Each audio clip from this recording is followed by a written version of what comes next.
Hi, I'm Warren Sprouse, host of the Bible Forum that meets every Sunday night from 8 to 10 p.m. right here on thebibleforum.net. We'd love for you to join us live.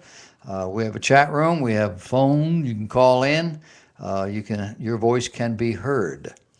In this segment, I wanted to talk to you about the U.S. Supreme Court decision that came down this week, June 28th. I guess it was last Friday that it came down, or was it? Yeah, because Monday hasn't come yet. They did it on a Friday. Anyway, I would encourage you to go to thebibleforum.net, check the blog. I wrote a blog entitled Same-Sex Union is an Irrational Construct. The logic that these people used when they made this decision defies anything we can comprehend. And it drove me back to my philosophical days when you read things periodically. And whether you know it or not, all logic depends on something called the law of contradiction. The law of contradiction means that two antithetical propositions cannot be true at the same time and in the same sense. For example, X cannot be non-X. A thing cannot be and not be simultaneously, and nothing that is true can be self-contradictory or inconsistent with any other truth. This is the simple logic, the simple principle that governs rational thought and meaningful discourse. To deny this is to deny all truth in one fell swoop, to set out to maintain that nothing you ever believed to be true is actually true.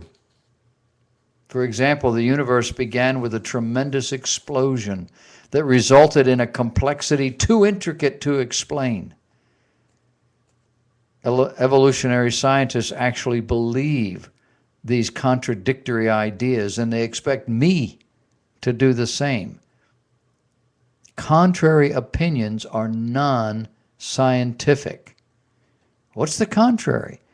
That there is an explosion that produces an intricate complexity too intricate to explain. Explosions don't do that.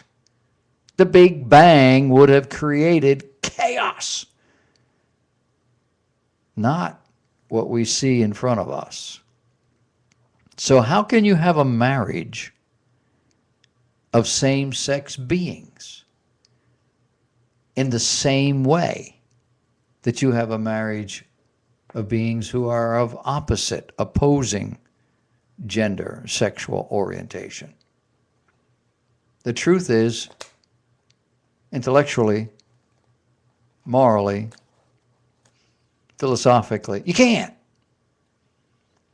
But it doesn't stop us. The anti-Christian, the neo-Orthodox of the 19th and 20th centuries built a whole theology upon the foundation of contradictory ideas by labeling every incongruity a paradox. A paradox is a statement or proposition that seems self-contradictory or absurd, but in reality expresses a possible truth. I can't figure out how that could possibly, but it might.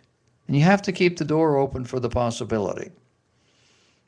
The whole system is designed to accommodate those contradictions. Evolutionary system, which is a product of a philosophical system. And in this way, they've successfully baptized moral irrationality, labeling it Christian. But calling a dog a cat, just because they both walk on four legs, doesn't make it true. Neither does calling a legal union of two same-sex individuals a marriage. Marriage in the biblical and traditional sense is the joining of dissimilar beings in order to make a brand new one. The point being that Eve was taken from Adam God removed, it says a rib. There's the symbolism. He removed something from Adam and used that to create an opposing creature that was enough similar and yet different. They had differences. They were not the same. And they were then told to get back together, the two becoming one. It's more than sexual. It's emotional. It's physiological. It's intellectual. It's sociological. Men are not fully complete without a woman. Women are not fully complete without a man. And you know it as well as I do. Men and women are different. They think different, they feel different, they act different, their values are different. If it were up to men only, the population, the species would end within a few generations. You know that. I know that. What's the point? The point is this man learns to feel more like a woman, to respond to people more the way she does, to understand the gentler things, the nicer things of life, to be kinder, to go more with your feeling instead of your logic all the time. And a woman, just the opposite. She needs to be a little bit more practical in an intellectual way, to look at it this way, not that way. She needs to stand up, be a little stronger in her being and not so easily moved by her feelings. And there's 100 different ways. But there is also a sexual component. To join with a woman, a man joining with a woman, is an intimate thing that you cannot do any other way. No other creatures can do this. And all of nature demonstrates it. The U.S. Supreme Court decision on June 25th, 2015, slammed the lid on our decadent, immoral, godly society. In accommodating the pagans, the court has given in to the neo-orthodoxy of a postmodern society. Rules are now up for grabs. The definitions are all changing, and we love it so. The standards are eroding. And we're not going back. They slammed the lid. Where is it going to take us? Well, will it take us all the way up to the heights of joy and stability? Or will it take us down into chaos and degradation?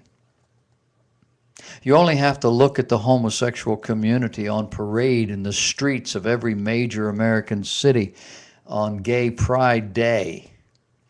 Look at the rate at which these folks switch partners or divorce. They have a higher rate of divorce than anybody else.